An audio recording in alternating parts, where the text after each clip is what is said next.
In the Old Testament, in the book of Haggai, chapter 1, it tells us about how the Lord went to the governor of Judah and stirred his heart.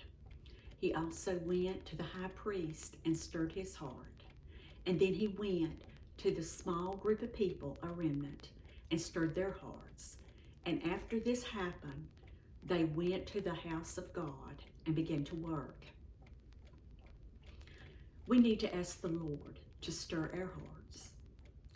Keep our hearts tender so that we will feel and have compassion for others. We want him to stir our hearts so that the desire that he has for our lives will also be the desire that we have too.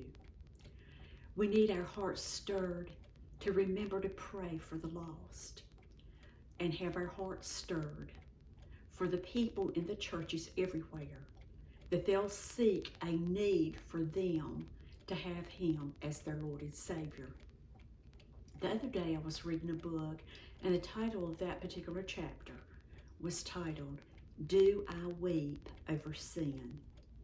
Do I weep over sin? Do I weep over other people's sins?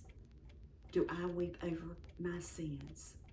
Or has our hearts become so hardened that we've seen so much sin in the world that it just goes over our head? We have become complacent about it. Sin's everywhere we go. We see it and we hear it. But when Jesus walked the earth, the same kind of sins was here then. They were everywhere. He saw it and he heard it. But a big difference with him, he had compassion on these people. He hurt for them because they were lost in a dying world, and he wept for them. We never want our hearts to become so hardened that we do not feel that compassion for a lost soul. When he looks at our hearts, what does he see? How much does God have of you?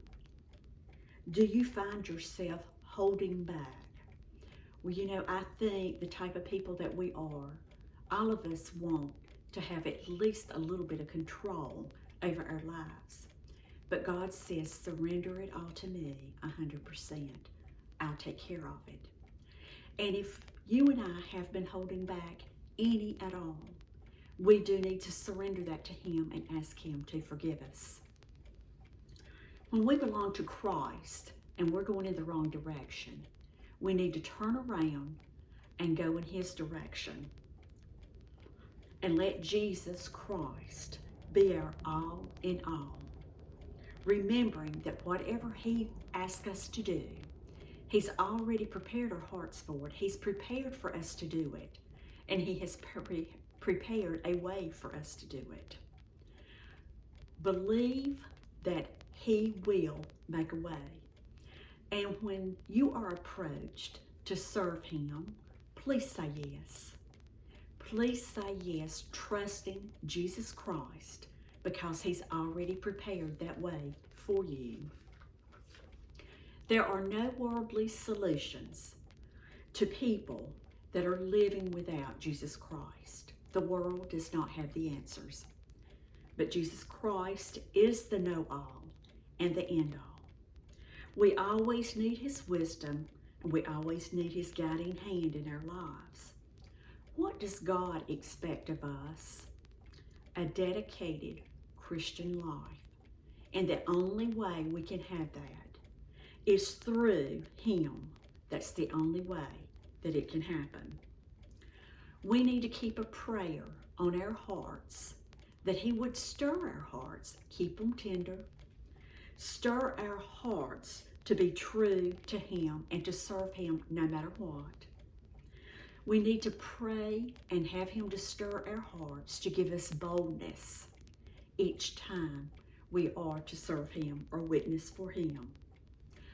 Jesus is our all in all. Jesus is our know-all and end-all. And always remember that Jesus Christ is essential for a spirit-filled life.